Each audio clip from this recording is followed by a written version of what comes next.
Damn button. Right? Speaking of rush hour.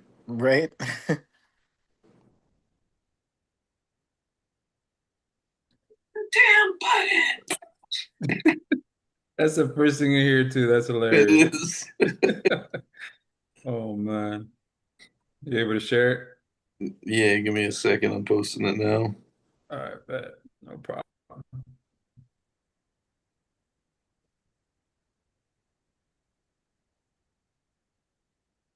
No, I'm trying to. So let's get into the introductions while Storms is handling that for us. You see us on your screen. We're here to talk baseball. The Dish just got off a brand new episode on Johnny Radio show in Memphis there today. We talked about a couple of things, but you see us on the screen. Ty, my guy, what's going on, bro? How you doing? I'm doing great. I'm just here to provide a public service announcement for all Braves fans. In honor of Bobby Cox, eject yourself from this season so that my Dodgers can three-peat. Speaking about them, we will be talking about division races here shortly. But Mountain Dude, how you doing over there, bro? What's up, Storms? Oh, I'm just happy to be here. And Ty, I will respectfully decline to acquiesce to your request. I tried. I tried. You have been respectfully denied. So let's get into it, fellas. Let's get into these division races, and why don't we talk about possibly the best two teams in the league right now, and one team that's won 16 out of the last 18, and I believe actually that just turned into 17 out of the last 19. Let's see, because Tampa Bay was playing. Nope, the Blue Jays came back to win it. So it is 16 out of the last 19. The Blue Jays beating the Rays today. But let's talk about the Rays as we know them, and the Yankees up in the AL East. Um, Nobody really thought the Rays would be here right now, and they're surprising a lot of people. The Yankees have started out hot, simmered down a little bit, came back down to earth, getting one of their starters back in Rodon, but still missing Cole. What do you got to say, Ty? I'll throw it over to you first. What do you think about this division, man? Well, surprise, surprise. We thought this would be the toughest division in baseball, and we thought there would be some teams that would perform better in this division that are not living up to those standards. But I counted on the Yankees. The Rays, I have to admit, I Excuse me. doubted. I didn't think they'd be this scrappy, and this just they're the pest of Major League Baseball. It's like they just stick around and find a way to win these close games. And those teams are like the most frustrating. They're the teams that cause sleepless nights because they're solid overall, meaning they don't have a glaring weakness per se. It's just that they're, that team that just is scrappy, stays in the fight, and then next thing you know, they won the thing. And you're like, how did this underdog uh get on the main card and disrupt the whole thing? Or how did they get in the dance and win the whole thing? It's like Major League almost in a sense, except for we don't have tag names. We have names we don't recognize and don't know, but not a bunch of guys who are washed out. We just have a bunch of young guys and guys. So that's the name of the Rays right now. They should just be the guys. Yeah. Yeah, to your point, and Storms, I don't know if you were going to say this, but in the last 19 games, including today, 15 of those games, the Rays have allowed 3 runs or fewer. Their rotation and their pen have been lights out. 2 of those games that they've lost either 1-0 or 2-1. So it's not their pitching that's letting them down at times. It's their lineup. Now, touch on that a little bit, Storms, because 1 through 4 is not bad in their lineup. They're top heavy. The bottom of the lineup isn't all that great, but you have somebody that's constantly in the leadoff spot, almost hitting 300 every year, in Yandy Diaz. And then you have Amanda now hitting second, and he's just an RBI machine. And of course, you have Junior Caminero that played in or took part in the home run derby last year. He hits bombs, and he's just 22 years old. So go ahead, talk about that, man. We Yeah, touched on and the rotation. Yandy falls in that category, the same category Jose Ramirez does, where he is just consistently and constantly overlooked and underrated. I mean, this guy quietly goes out there and gives you 300 average every single year, just about. He's been doing it for a long time. He's like 36 now, Mhm. 37 Mhm. years old. The man, the Rays are annoying. They're so annoying because every year, every year I we're doing predictions and I look at this team and I make my prediction on them based how I think they're going to perform when looking at the roster. And every year they're 10 games better than they should have been. And really, I mean, just hats off to their coaching staff, their scouting department, their player development, because this is a team that, like you guys alluded to, they're taking other teams' castaways and guys that weren't on other teams' radars, and they're turning, they're taking guys where they see film and they say, okay, well, we think if we make these tweaks to his windup or his release point or his arm slot, and they consistently get the most out of their pitchers. And there are a lot of guys that, whether it's guys coming over from another team and suddenly, having a career year, or guys leaving the Rays and going somewhere else and not performing as well. It seems like there's something in the water over there that just everybody seems to play to their full potential when they're on that team, and I don't understand it. Let me Um, explain. Let me add in and say this is just a joke. But maybe they watched Moneyball before the season. They were like, let's just get on base. Let's just get some hits and get on base. And that's why they're good. Maybe they called Warner Brothers and got their hands on some of Michael's secret stuff. I like that one better. so just to give you guys an idea out there watching this video, the Yankees payroll this year is 278.1 million. Tampa Bay is 84.7 million, almost 200 million less. And Tampa Bay right now is giving them a run for their money for the division. Yes, we're only one fourth of the season through, a quarter of the season. There's a lot of baseball to be played, but in baseball, you set a lot of trends early, and that generally sticks throughout the year. So we'll see what happens there, and if the Yankees, when they get fully healthy by getting Cole back, if they run away with the division. But for one, I didn't pick the Rays to be. I picked them to be last in this division, and they're surprising everybody right now. So if you guys want to move on to another division in the AL, we can. Let's talk about a little bit about the AL Central. The AL Central is kind of enough for grabs division right now, just Who like won? most of the, yeah, really. I mean, who really wants that division is are the Guardians gonna run away with it? They are in first place right now. They're a game and a half up on the White Sox. By the way, can we take a second to point out that if the season ended today, the Chicago White Sox would be playing postseason baseball? That's wild to even say it. So wild. I know. So wild. The and the White the and White Sox 42 games in are 21 and 21 at even 500.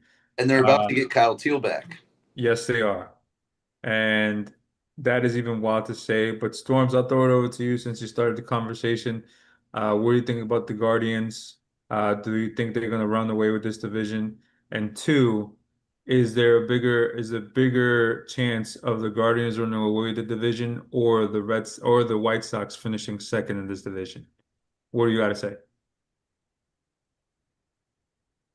And I'm trying really hard to not be a prisoner of the moment.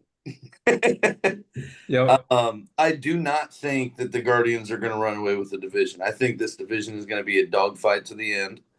I think Detroit's gonna get it together and they're gonna be in it. The Twins are looking better than I think anyone thought they would be after they sold everybody last year. Hmm. Derek Shelton has those guys playing real. He's managing his ass off too. On Saturday, did you see the Twins Guardians game on Saturday? I did not. He ran a 5-man infield twice, and it worked to perfection. And it paid off. Yes, both Oh, times. I mean, just so Shelty's doing a real good job. The Twins are playing well. Um, I just I feel like I feel better about every team except for maybe the White Sox. I feel better about every team in that division than their current record. I understand it. All right. Um, Well, go ahead. Talk about the Guardians a little bit. What do you like about them right now? I so one, I really like that trade they pulled off the other day, bringing in Mm. Patrick Bailey from the Giants. This is the best defensive catcher in the game, and I do think that we talk all the time about how um, underappreciated the importance of a good catcher is, and I think it's about to show because no disrespect to Bo Naylor, but this is a massive upgrade, a massive Yes. upgrade, Yes. Uh, Quite possibly the best defensive catcher in all of baseball. I and mean, and I am excited to see what that rotation's going to be throwing like by the end of the year with him behind the plate. we've said it last year in the playoffs. The last four teams had one of the best catchers in baseball, I mean, top five catchers in baseball. And that's what you need to make a deep run in the playoffs. Now, of course, the Guardians, their thing with their lineup is that they don't have much pop, which is still the case. They're a contact hitting team. But having a catcher like him will help the rotation and will send them to an elite level if they're able to execute the game plan because he doesn't really hit much. And you called that out. And as I will say this though, as maligned as his offensive skills are, he did drive a run in yesterday. So there's that. We'll see when the next one comes in. Well, But Ty, let's talk about it, man. I want you to talk about the Guardians and also the Royals. Now, do you see the Royals making a run at this? Because they're only 4 games out. That's nothing in the division. We know that. And this division seems like it's going to be a dogfight, like just like Storm said, until the end. Do you see the Royals making a run for this division? In this division, because let me give you a perfect analogy of what this division is like. This division is that relative that gets invited to the cookout, but brings generic soda, like no brand soda. They bring the Shasta, they bring the Dr. Thunder. They're just happy to be there. But Big yet, K Cola. You're like, so this is what that division is. And at the cookout there, they may, get a nice plate and eat some food, but at the end of the day, you remember that they're here and they didn't bring nothing to the cookout. So with that being said, this division is up for grabs because of one thing and one thing only. Can the youth movement be sustainable for long-term success? And in this division, recently, I would say the past couple of seasons, uh, there's been that kind of, I guess, wide spectrum of teams that are rebuilding, that are trusting their farm systems, developing players, make it work. Recent case being the White Sox. I mean, they're one of the youngest teams in baseball, and they seem to be making it work right now. But is it sustainable? So when you get to the dog days of summer and when you get closer to, the fall, if a team is, able to weather a long, grueling season and show that poise, they can make a run. Could the Royals do that in this division only? Yes. Do I think it's going to happen? It depends on if they can start figuring out how to get runs again and address their pitching woes, which they're capable of doing. But I think they have a better chance than right now. The eye test says they have a better chance of pulling away with the division than the Tigers do, because the Tigers got a list of problems, a long list of problems. And then, like I said, the other teams, you got to rely on if the youth movement is sustainable. And we'll see. I mean, it was working for the Guardians, it's working for the White Sox, it's working for the Rays, but we'll see what this division has to say when we get to those dog days of summer. And Well, that to go to your point, the Royals against teams over 500 record is 6-13, and they have a negative 16 run differential. They've only scored 179 runs and have allowed 195. So that speaks a lot to their pitching woes, and then also them playing pretty poorly against good teams. What were we gonna say, Storms? oh, they also need Bobby Witt to find his thump against left-handed pitchers. He's hit exactly two home runs against lefties since the beginning of last season. Vinny, So where are you too? Because his pop has been dead ever since yeah, the baseball WBC. classic with WBC. Like Yeah. he hit those 3 home runs and we haven't seen him since. Yeah, yeah. They got to wake up, and I mean, unfortunately, they're in last place in the division, but that's only 4 games out. That's a weak stretch to where they can go from last to first, to be honest. So they have time. Let's see what happens. Now, let's end it with the AL West. Let's just knock out the AL. I think the biggest surprise here in all of the divisions, to be honest with you, is the West Sacramento A's, as Storms likes to call them, being in first place in the division.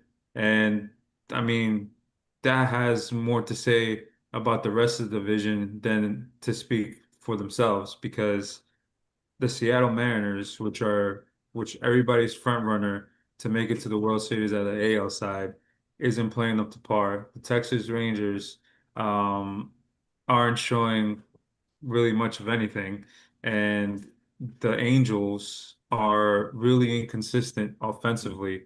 And then the Stros just have a whole bunch of injuries and a whole bunch of pitching woes. Um, do we think that the A's can hold on for an entire season? No. Or or is Seattle going to prove to be that team that they were last year? Ty, I'll throw it back over to you, boss. What do you think, man? If Shea Langeliers continues to take a big dump on the big dumper, I don't know if he took it personally that he was MVP, and or if he went the Space Jam route and took Cal's powers. I don't know what Shea did this season, but he's going off, Yeah, and yeah. he's like, hold my beer as like I dominate, and he's dominating, and surprise, surprise, like the A's, like the Rays, should be called the guys again because they have, these players that just seem to, take advantage of their opportunity, not only with pitching but hitting. And they're another team that, just figures out how to stick around and be pest. But there's a couple of guys on the A's right now that, are saying, "Hey, look what we can do over here, and look what we got, going on over here." And I hate to say it, maybe Shea is MVP, AL MVP, if they sustain, their lead on the division right now in a division they weren't supposed to win at all. So I think he'll get his props, and maybe the key was just bringing Max Muncy, up to speed. Maybe it was Rooker. Maybe I don't know Kurtz. I don't know what they have going over there that has caused them to just be this good at getting on base, winning games, but also like I said, top notch pitching. They have surprisingly out of nowhere a very decent bullpen, a lot of depth in their bullpen, Yeah. which is scary. Now, is it sustainable? I don't know because I don't know a lot of these guys, but right now the eye test says they're legit. Well, we saw one team last year depend on their bullpen a lot early and often, and they made it all the way to the World Series, which is the Jays. The Yep. Jays did that last year, and they were able to sustain it the whole season. Are the A's in that category? I don't think so, because the one difference between the A's and the Jays is that the A's had the starting pitching that came along late. The A's really don't have that. But hats off to the A's, man. Like for real, uh, they're in first place. What more can we say? I mean, again, it shows a lot more, I think, about where this division is going and heading. And the A's are young and getting better. And don't forget, they are moving into a new stadium, a new location. They're bringing in people and bringing in fans. So them showing out right now is a good, is a plus. But Storms, what do you got to say, man? Well, touch on the Mariners, man. We didn't touch about on them. That's that's two Space Jam references so far, by the way. I like it. Yep. Uh, the Mariners, man, hats off to the creativity in that clubhouse. By the way, Big Dumper went 0 for 38, so to break him out of this slump, they had him shower in his uniform. I heard about that. Yeah, that works. It's hey, it ain't stupid if it works. You're right. You're right. But yeah, I don't think when it's all said and done the Mariners are going to have much. I think this is the division that's going to get run away with. Houston is done losing Hunter Brown for a huge chunk of time, along with Tatsuya Imai. I will be shocked, and the only way that they end up in the postseason is if Jordan hits 95 home runs, and and but It can happen. Nice okay, reference there. okay, JP. Yep. um, but no, same same as always. But it's Seattle's got the pitching, they got the depth, they got the lineup. Randy Arozarena has started hitting more opposite field lately, and it has completely changed his game. He is on a roll right now. Um, they were. I mean, they've been. Jesus, I cannot talk. But they're what, half a game, I believe, behind West Sacramento right now. Yeah, one game. It's One nothing. game. Okay, yeah. Um, Riley's going to get it going. That offense is going to start producing better, and I think they're going to take off with it. Yeah. Yeah, I agree though. The A's are fun, but I just don't see it lasting. Nah, it's not something that's gonna last. I mean, they'll probably be in the run till the end of the season just because this division is pretty bad outside of them and the Mariners right now. But to be honest with you, the Mariners have the pitching, they have the lineup, and they're basically doing it without Arozarena and Rodriguez. You know what I mean? Julio doesn't really show up into the second half of the season every year, and he's doing that again this year. So I wouldn't be surprised if they run away. You're right. This is the one division to where there's one superior team, and that's the Mariners, and that's what they're gonna do. Um, they're they were the favorite to reach the World Series because of their pitching staff and because of their lineup. But let's move on to a division that Ty knows all so well, Uh, and that he's going to be talking about his favorite team, the San Diego Padres, being in first place. Currently, the San Diego Padres are in first place in the NL West by half a game. I think what the Dodgers game just started. I'm sorry, I missed that. The Padres are in what place? Oh, first. Oh, okay. First place, if you didn't know. And I said it today on the radio, and it's something that we heard all day. The Dodgers are, or is the first time since 1936 that they have lost 4 games in a row by 4 or more runs. That just goes to show how good the Dodgers have been as of late.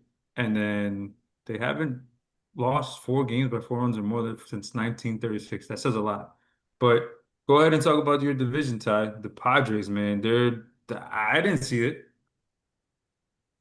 First of all, I joked with you guys that I'm going on a sabbatical, but I've changed my mind. I'm going to say this.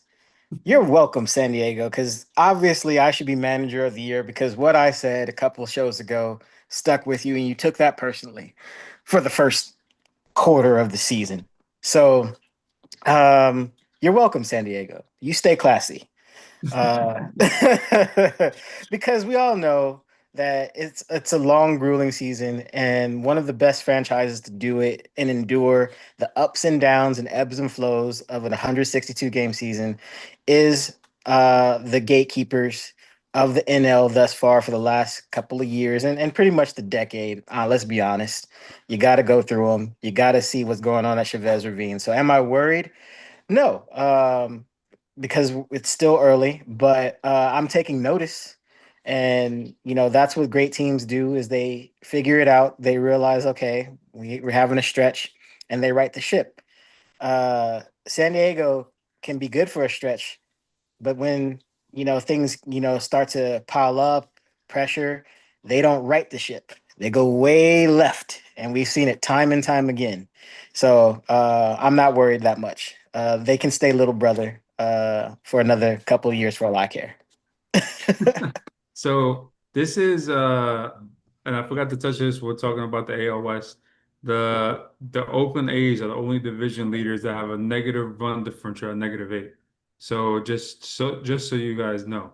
Padres are close. They're right there. They're only a And three. the Padres actually are now at +1, Oh, just so you now, guys know.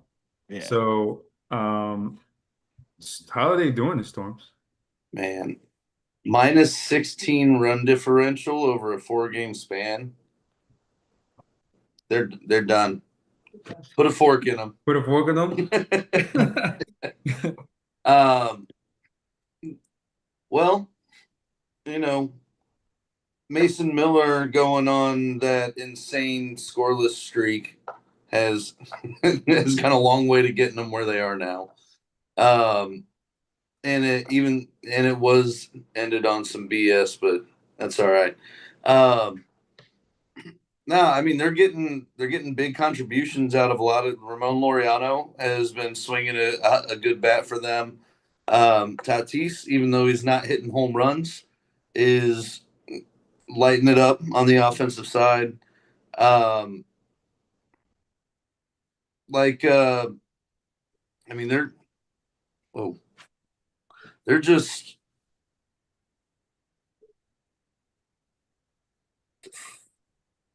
hold on, I'll be right back. All right. All Yo, right. hey Ty, how do you like about getting Alec Thomas from Arizona?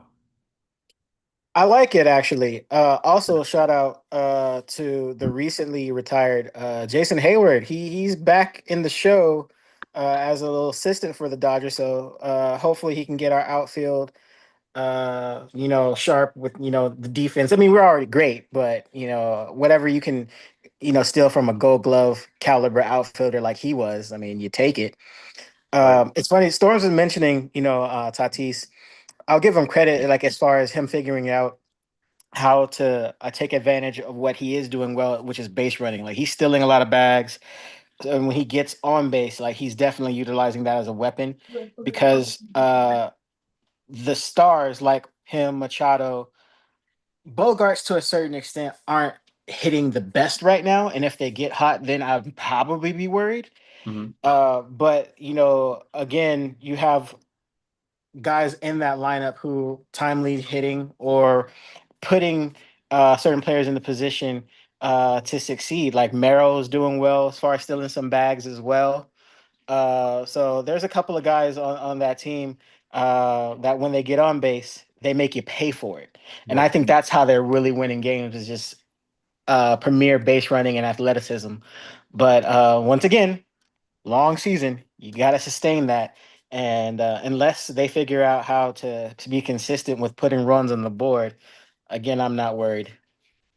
But back to the Dodgers, though. I mean, I like the moves they're making because, like I said earlier, they're one of the best teams at navigating a season and riding the ship where they see opportunities. Like, let's say a guy goes out or they need a little bit more depth, they address it. So Yeah. I'm happy that they do that. Yeah, and I mean, they know how important it is to have a good defensive team. Look at what happened in the World Series, in Game 7 of the World Series. Exactly. Look at what Pages did to make up ground and to catch that ball, and make sure that the game was extended into extra innings. And then your second baseman, making that play, Rojas at the plate, to make sure that you guys won the World Series, basically. So it's it's another great center fielder that they got by getting Alec Thomas, man, and it was a great move. I mean, he's a good defensive outfielder. You can't have too many of those on your team, man, and it's always good to have a defensive player and which you can sub in at any moment. The Dodgers just got a lot deeper defensively, and that's great for them. Um, let's skip over quite possibly the best division in baseball and the NL Central. Let's go to the NL East, man. This is for me something that I did not see coming.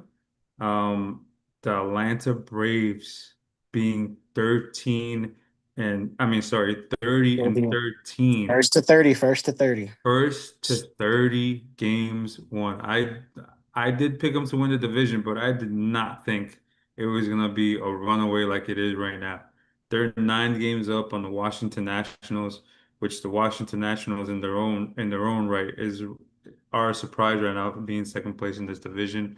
But back to the Braves and them having a run differential of plus 93, only allowing 144 runs to right now and scoring 237 runs. So that means they have scored the most runs offensively and have allowed the least amount of runs with their pitching staff. They have the best ERA in all of baseball.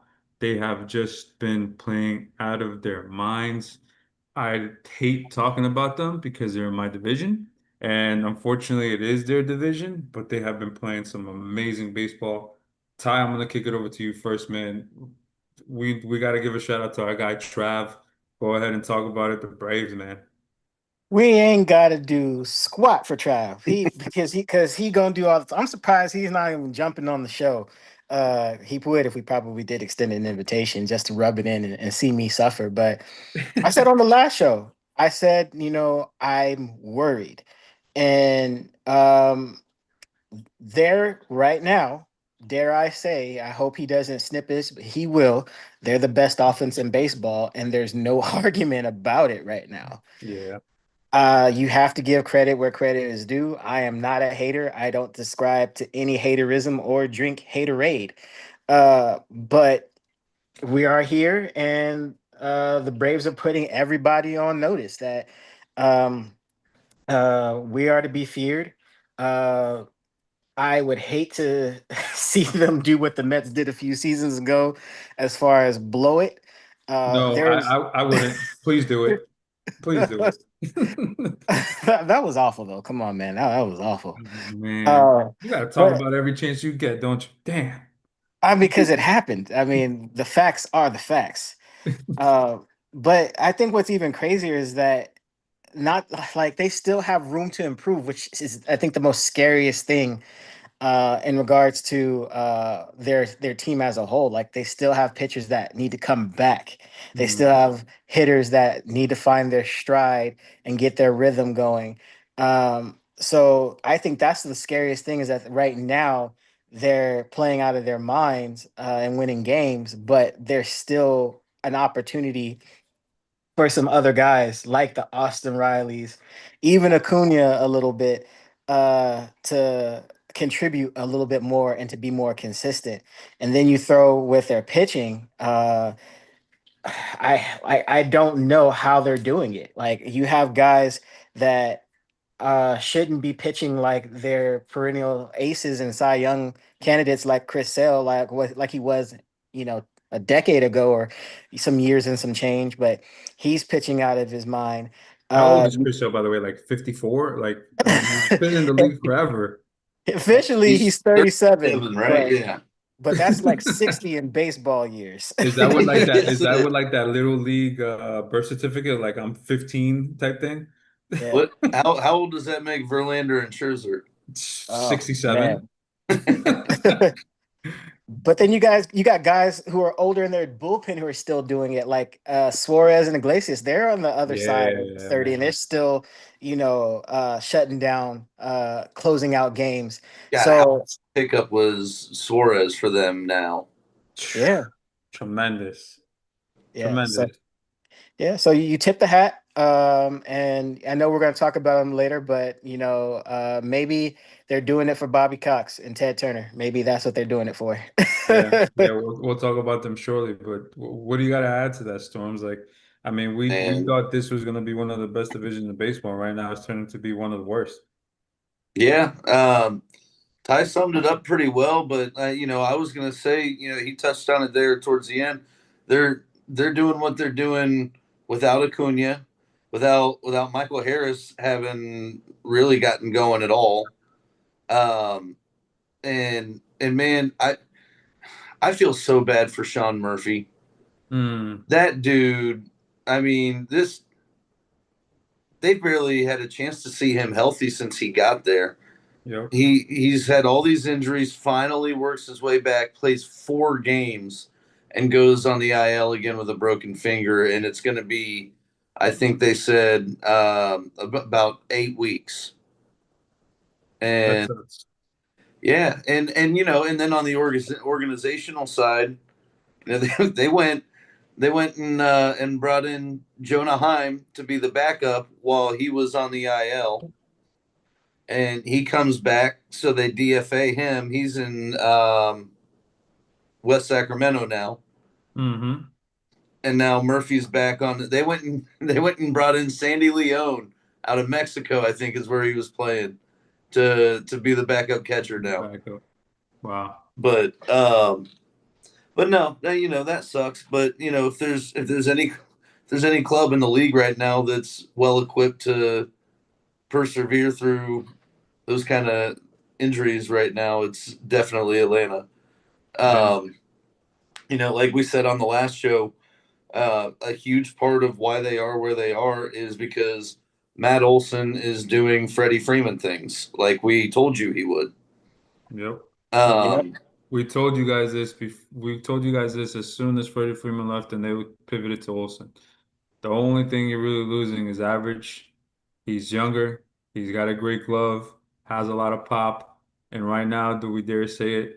He's one of the leading candidates for for NL MVP. He yeah, really is. and Hands down. and I don't think this is a fluke what we're seeing with Drake Baldwin either. I think this is who No. he is. Yes. Yes. And so, I mean, these guys, hats off to them once again for how they have constructed this roster, Mhm. because we're going to be having this same conversation year in and year out for a long time, They're Thanos of the MLB, perfectly balanced between the old guys and the new guys. as all things should be. Man, look, hats off to them. They know what they're doing. They know how to do it. They've come up with ways of signing players before they hit their prime and for way less than what they would be in their prime.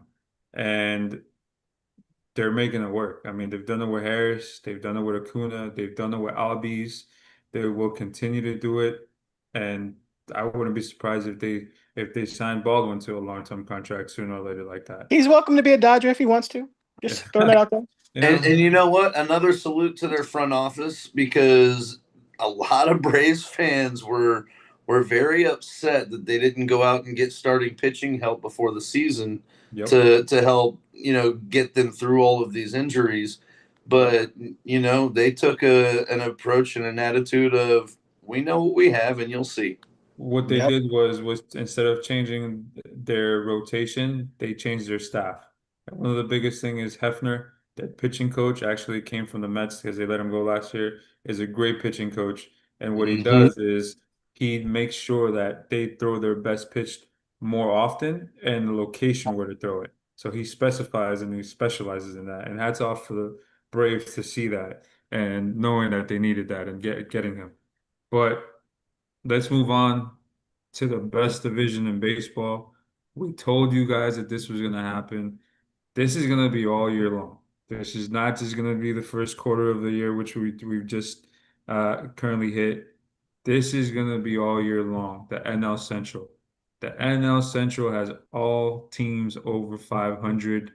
Every single team except your Cincinnati Reds are at a negative run differential where they're at -40, but they also have the best team with the home record of 18-5, the Chicago Cubs leading the way. This is one team that you do not want to go to their home field and play them. Wrigley Field is absolutely electric almost every game. They're finding that mojo late in the game to where they have some comeback wins. They showed that against your Red Storms. 3 of the 4 games, if I'm not mistaken, were off walk-off fashion last week, if I'm not wrong. And Yeah, really wanted to relive that tonight. Thanks. you're welcome.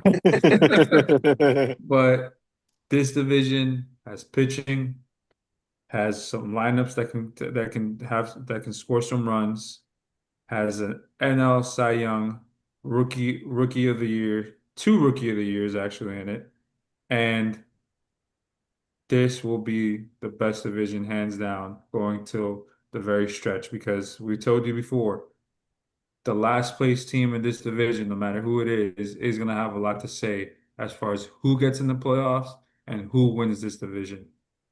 Storms, I'll throw it over to you because it's your division. Who do you see coming out on top? Are the Cardinals for real? And are your Cincinnati Reds going to get it together? I know it's a loaded question, 3 questions, but go ahead.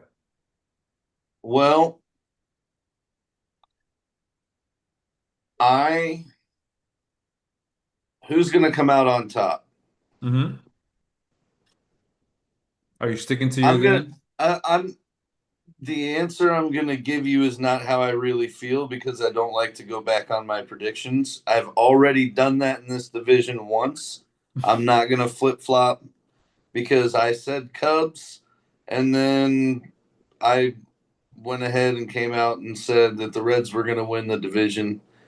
Um, the Cubs probably will end up taking it. I do believe that the Reds, honestly, every team in the division is capable of winning it. It's gonna be a fun race to watch. Yeah, the Reds are gonna get it together eventually. We'll, um, injuries to the pitching staff have hurt us. They went out and signed Chris Paddock today. He's going to start on Saturday against the Guardians in the Ohio Cup. Um, so that'll help while Rhett Lauder's on the IL. Um, the offense is obviously where we need to get it together, though. Ellie, shout out by the way, today had his fifth consecutive multi-hit game.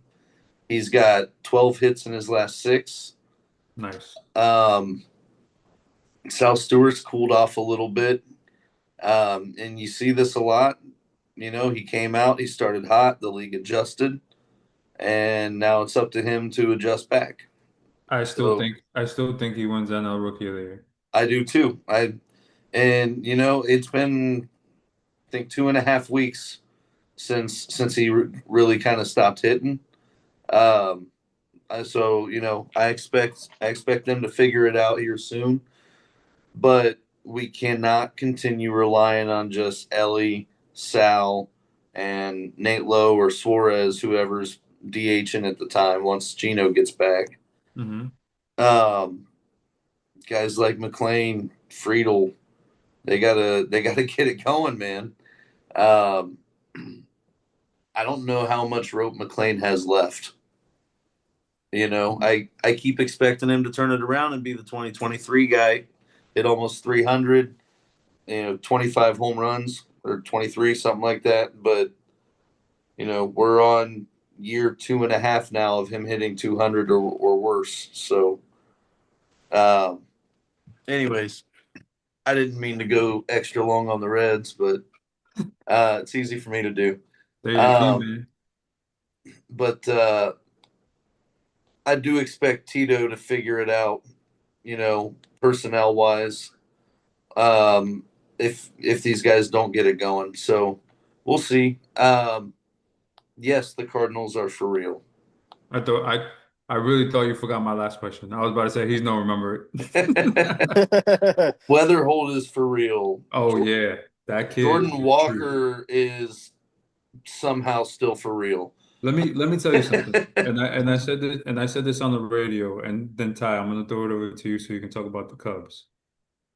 But do you remember 2 years ago when they sent down Walker at the end of the year and to get his swing down pat?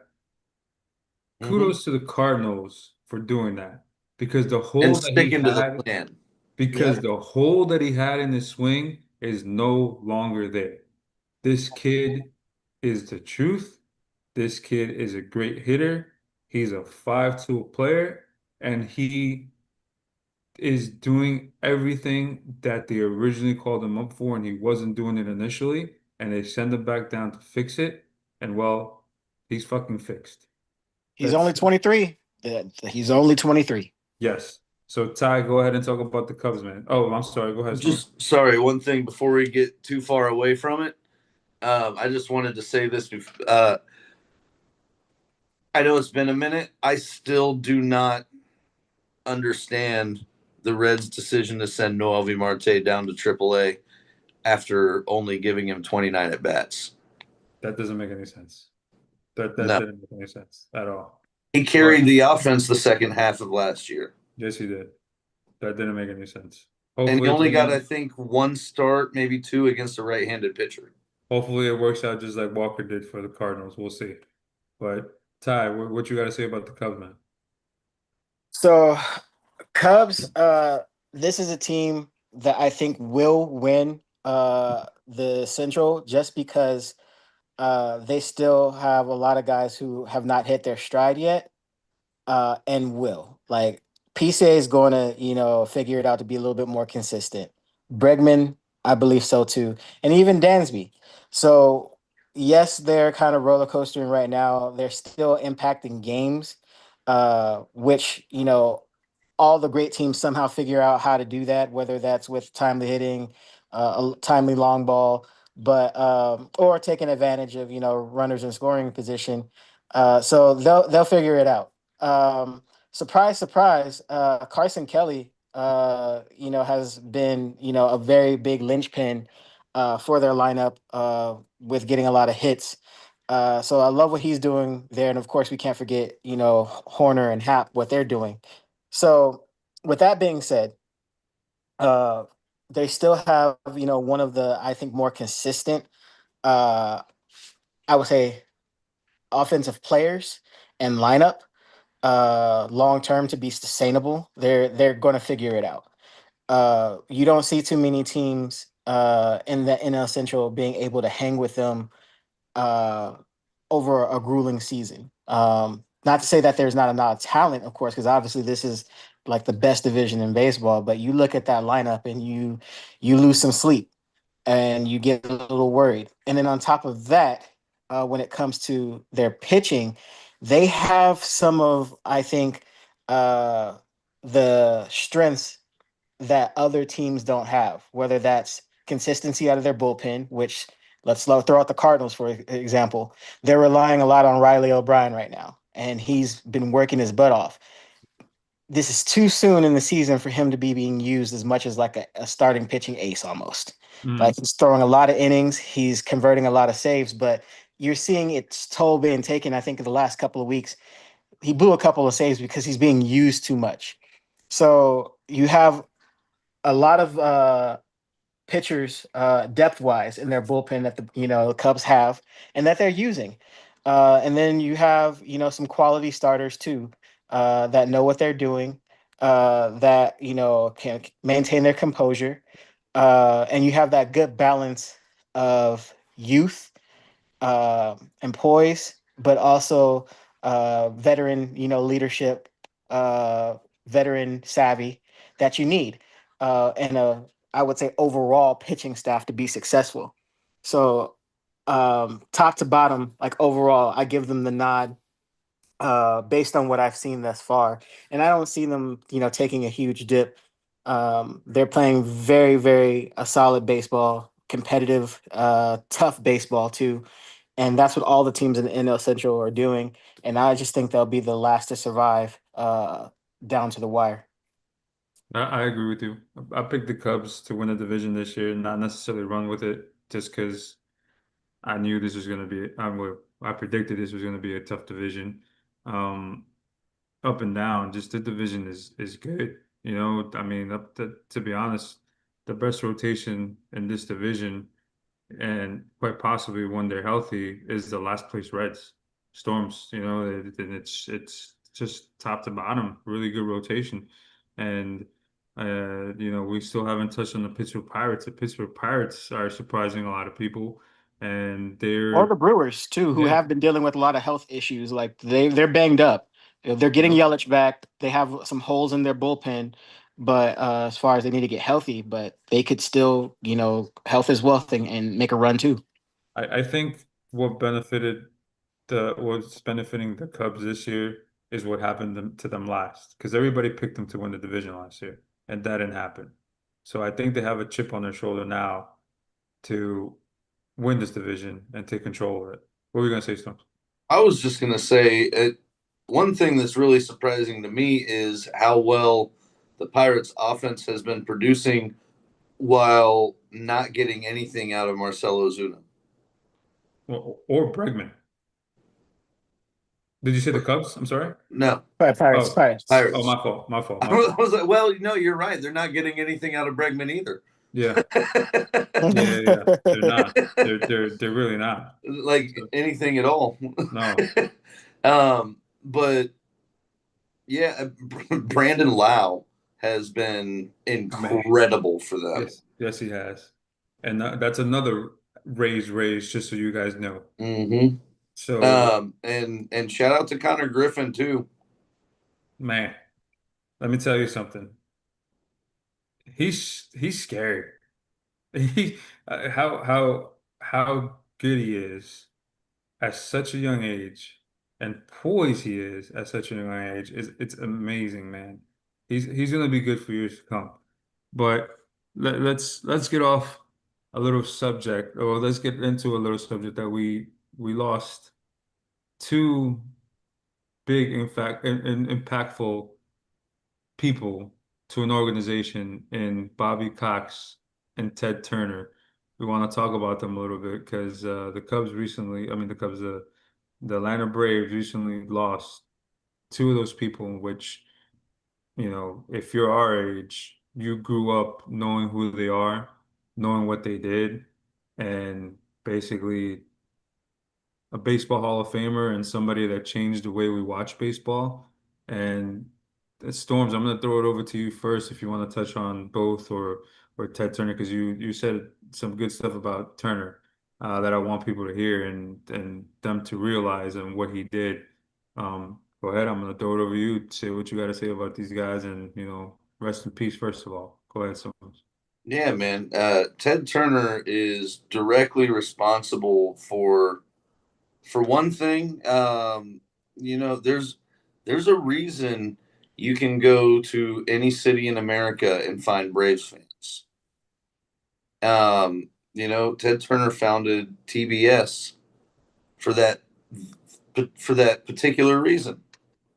And he put the Braves on TBS every day, and so anyone in America who had cable could watch a Braves game. And he revolutionized the way we watch baseball in this country. And I mean, there's not a I've never heard a negative thing about Turner. No, it's a good point. Um, and Bobby Cox. I listened to part of his Hall of Fame induction speech. And he was, God, I can't remember who he was hanging out with, but um, that person introduced him to a friend. Or no, I think it was just a fan who came up and recognized the other person. And then Bobby said, "You know who I am?" And he said, "Aren't you that guy from Atlanta that gets thrown out a lot?" Um, Good thing you said that. I was gonna say when you were done, and I'll just say it now. Bobby Cox, as much as he managed, he almost missed an entire season with the amount of times he got no, ejected. no, he did 162. Yeah, 161. Oh, was it? Oh man. Yeah, it would have been great if it was 162, but it was actually 161. That's that's that's quite a career, man. And there's another story I heard to go with what you just said, Storms, that I think it was Chipper Jones or somebody was talking about it. I heard this on MLB radio. Um, No. he's he's an old school type manager. I don't know if it's the same story, but he's an old school type manager where he was like, listen. I don't give a fuck what you do outside of this clubhouse. You go play your golf. You go do whatever the hell you want. But when you're here, you're business and you're here to do a job. And he basically told one of his pitching coaches he was having trouble with a pitcher as well. Didn't specify the name. It could have been Glavine, it could have been Smoltz, whoever it was. But he said, "Why are you getting me?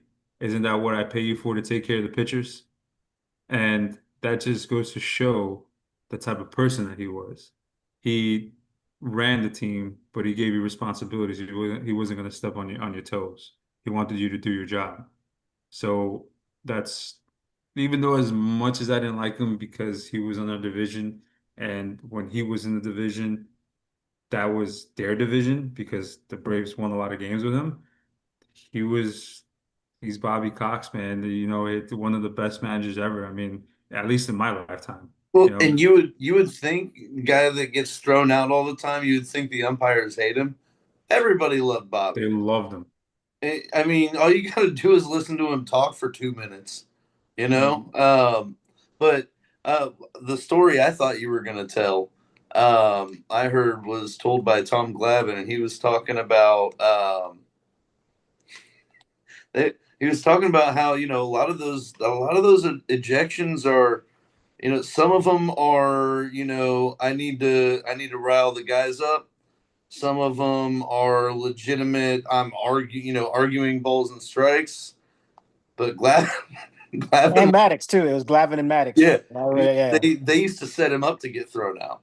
Oh Yep. shit, I heard about that's great. that. so so um, Glavin would be on the mound, and Maddox would be down in the clubhouse watching the broadcast, and Bobby would go down between innings and ask Maddox how about the strikes, because you get the from behind view on TV, so you get a better angle there than you do from the dugout, obviously. Mhm. And so he'd go down there and ask Maddox how the strike zone is today, and Maddox would say, "Oh man, he's really squeezing it." And then Matt or Glavin would go out there and throw a slider, 6 inches off the plate, and first pitch of the inning, and Bobby'd run out there arguing. Yep. That's great.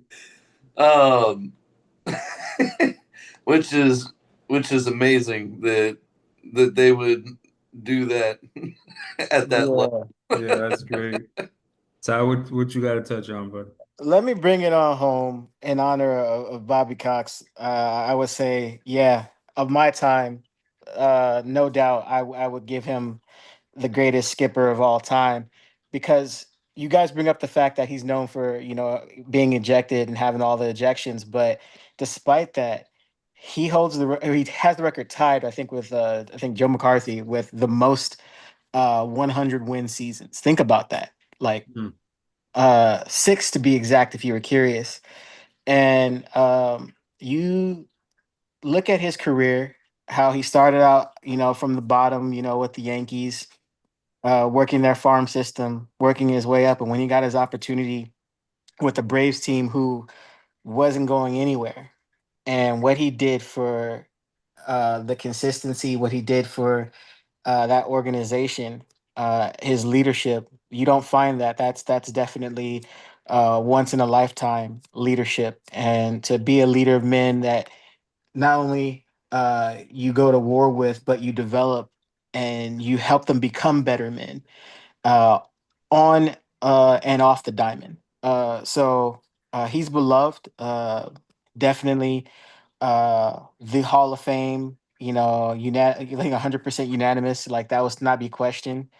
And when you think of success, like, he's right up there. He's one of the first names that come to mind. So definitely thank him for what he brought to the game.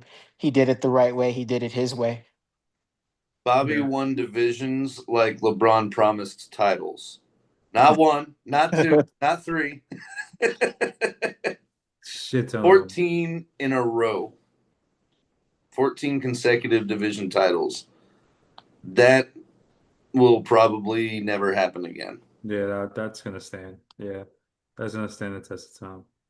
But let's move on from a somber note, losing two baseball greats, two visionaries, let's say, because that's exactly what they were, and that's what they did.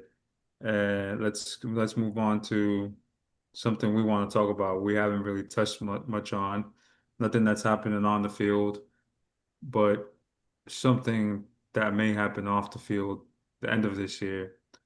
Yeah, a lockout may be looming, but let's turn it into a little bit more than that.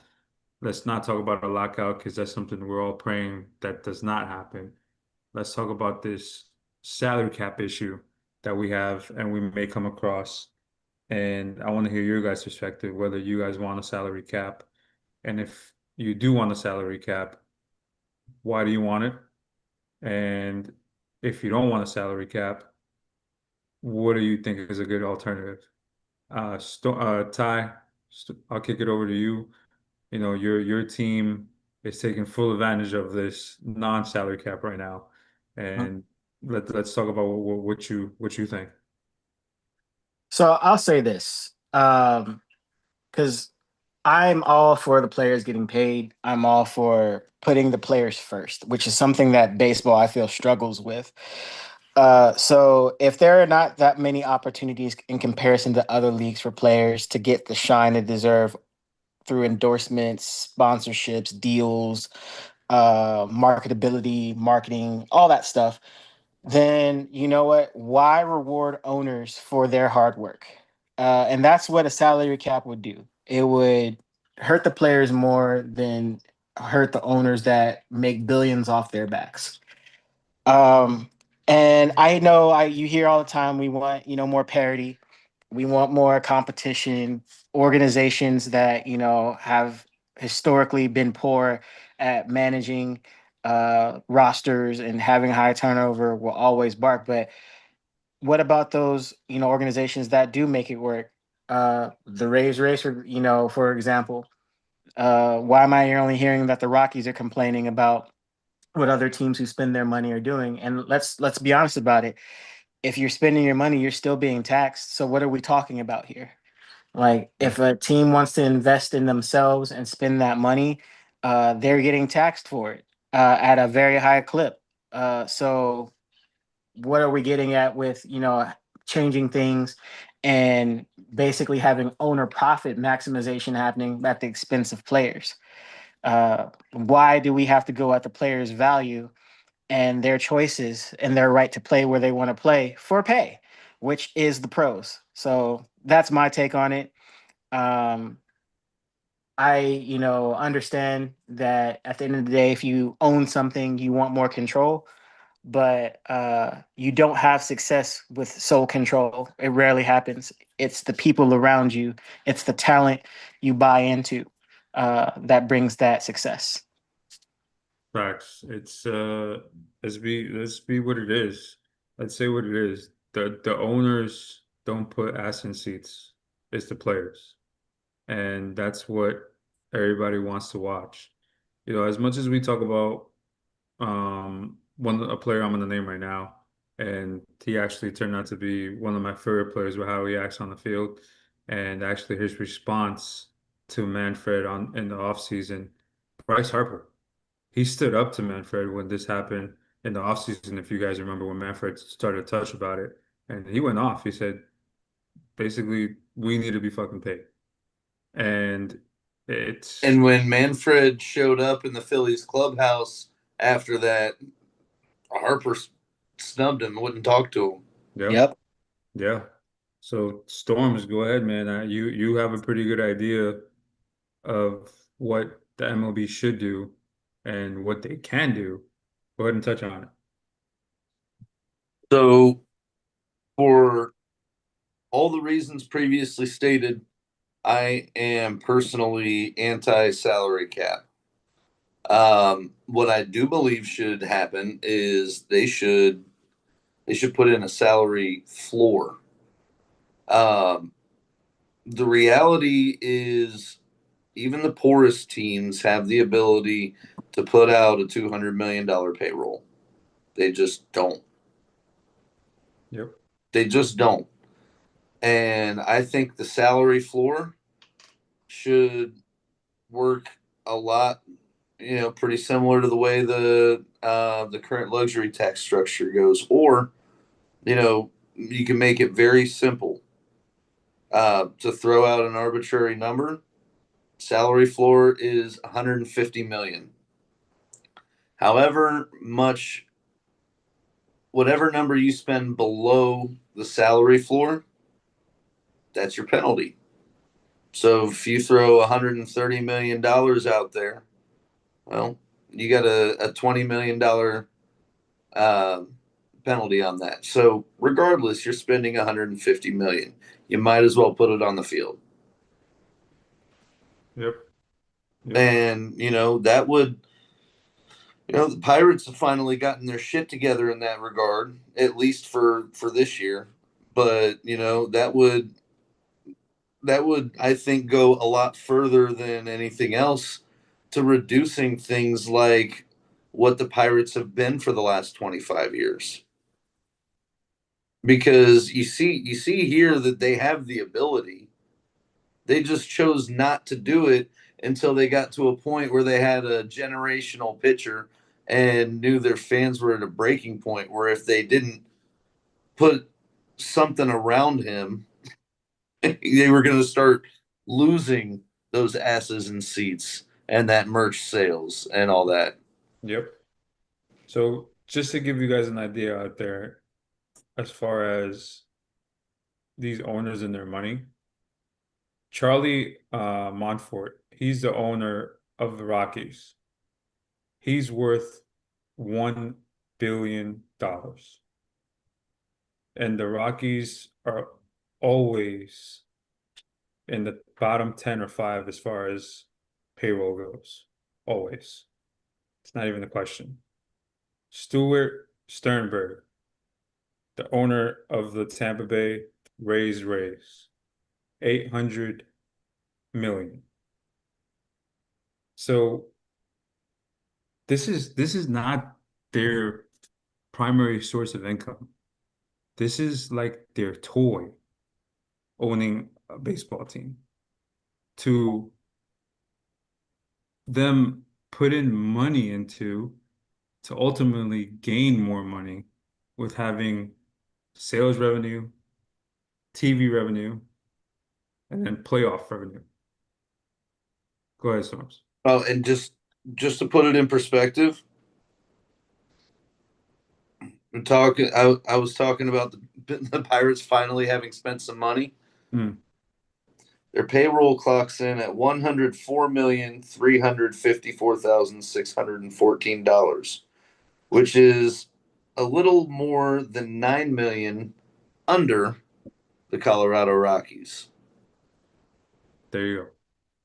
So how good would the Pirates be if they were spending $150 million on that roster this year? How good or much better would the Rays be if they were spending more than 87 million this season alone? I mean, just think about it. Ty, chime in. What do you gotta say, man? I would say, look at the real big picture here. It's not.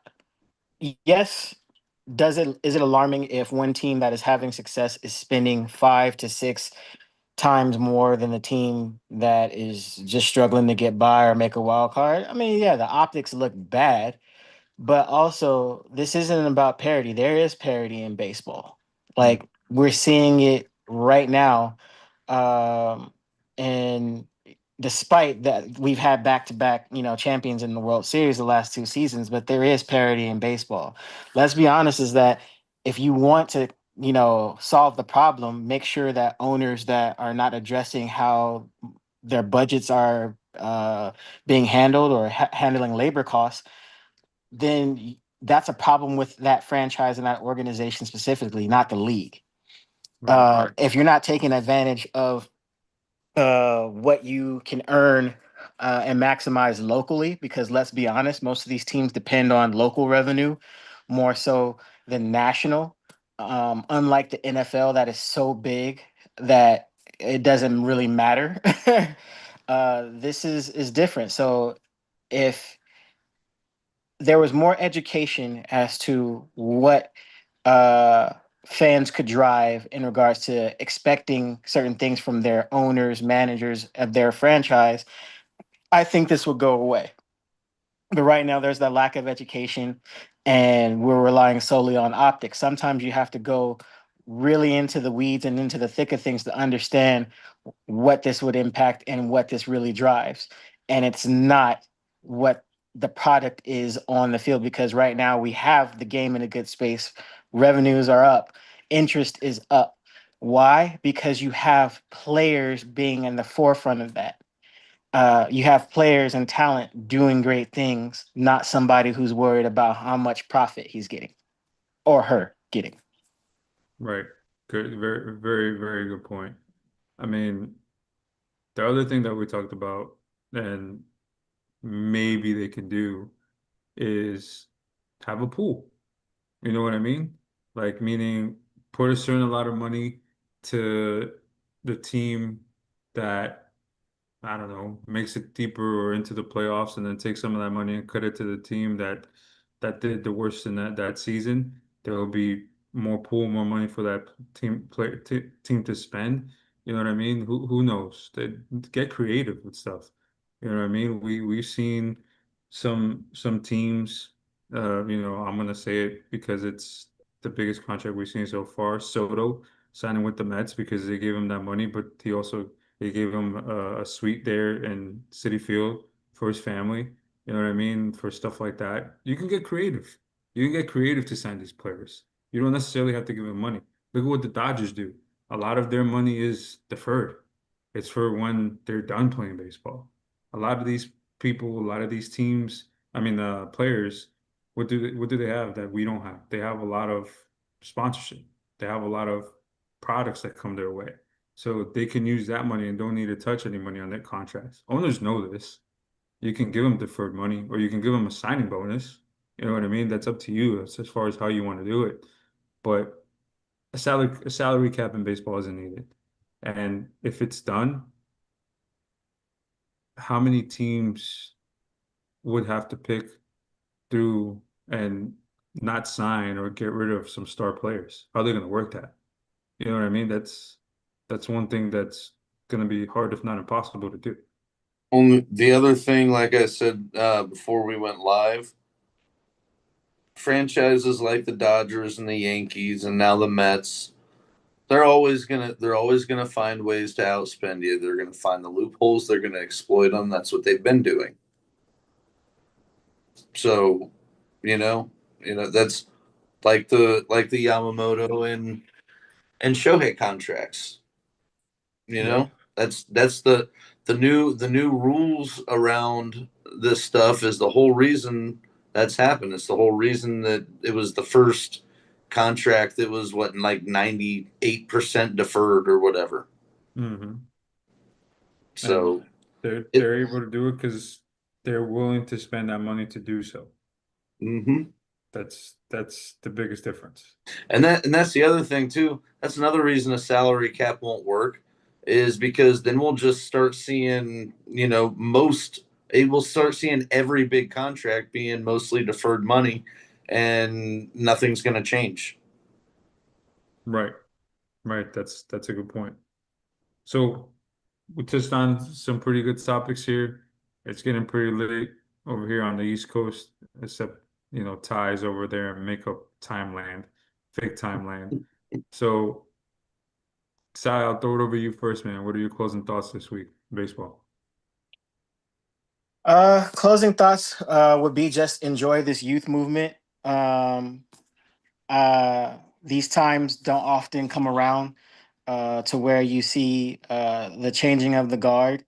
So whether if you're a longtime fan or a casual fan, there's something to find. There's something to support. Go see a game. Go spend the outrageous money on these outrageous creations at stadiums. That who comes up with this stuff like for food wise and concessions like Which team has the 12-foot hot dog?